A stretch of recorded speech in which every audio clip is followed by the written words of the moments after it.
సిగ్గు లేకుండా ఇప్పటికి కూడా అబద్ధాలు చెప్తా ఉన్నారు. అబద్ధాలు చెప్తే కూడా మరి ఎవరో చిన్న సోషల్ మీడియాలో పనిచేసే కాంగ్రెస్ కార్యకర్తనో ఐటీ సెల్లో పనిచేసే ఒక పిల్లగాడో పిల్లనో అబద్ధం చెప్పినట్టే అర్థం ఉంటుంది. కానీ ముఖ్యమంత్రి ఉప ముఖ్యమంత్రి వాళ్ళు నిన్న మాట్లాడిన మాటలు వింటే నవ్వాలని ఏడవాలని తెలుస్తలేదు. ముఖ్యమంత్రి గారు నిన్న కొడంగల్లో స్పీచ్ ఇస్తున్నారు. మేము ఇవాళ ఒక చారిత్రాత్మకమైన కార్యక్రమానికి శ్రీకారం చుడుతున్నాం అన్నాడు. నేనేం చేస్తున్నాడు అని నేను అనుకుంటే రేషన్ కార్డులు ఇచ్చే కార్యక్రమం చారిత్రాత్మకం అట. అంటే ఇదివరకు కూడా రేషన్ కార్డులు ఇయ్యలే, నువ్వు కొత్త చరిత్రకు నేనే శ్రీకారం చుట్టిన రేషన్ కార్డు అనే కాన్సెప్టే నేనే కనిపెట్టిన అన్నట్టు చారిత్రాత్మకమైన కార్యక్రమానికి శ్రీకారం చుడుతున్నా అని అబద్ధం.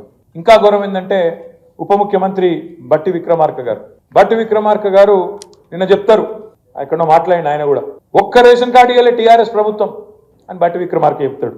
ఇగో ఎన్ని జూట మాటలు ఉంటాయంటే వీళ్ళ ఇగో నేను చూపెడతాను మీకు. ఇగో ఇది బట్టి విక్రమార్క గారు స్వయంగా మదిర నియోజకవర్గంలో 2000 ఆయన ట్వీట్ డేట్ చూడండి 2021 జూలై 26 రేషన్ కార్డులు ఇచ్చుకుంటే దిగిన ఫోటో.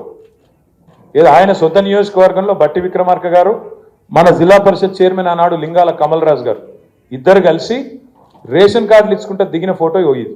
అబద్ధాలు ఎట్లా చెప్తారంటే ఇంత అన్యాయం ఇది జూలై 2021 జూలై 26 నాడు దిగిన ఫోటో రేషన్ కార్డు ఇచ్చుకుంటా.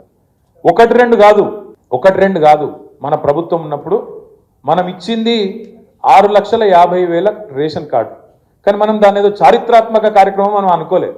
ఇది రొటీన్ కార్యక్రమం కదా, పేదవాళ్ళకు సంబంధించిన కార్యక్రమం కదా, మీ సేవల దరఖాస్తు పెట్టుకుంటే ఆటోమేటిక్ వచ్చేదే కదా, ఇందులో ఏం పెద్ద ముచ్చట్టున్నది అని చెప్పి మనం రేవంత్ రెడ్డి గారి లెక్క ప్రభుత్వ పైసలు దండగా పెట్టి పెద్ద సభలు పెట్టి నేను కొత్త చరిత్ర సృష్టిస్తున్నా అని చెప్పి మనం డైలాగులు కొట్టలే, సన్నాయి నొక్కలే, అబద్ధాలు ప్రచారం చేయలే. కానీ చేయకుండానే 6,50,000 రేషన్ కార్డులు ఇచ్చినాం. కానీ ఇక్కడ కూర్చున్న మా తమ్ముళ్ళకు కూడా చాలా మందికి విషయం తెలియదు.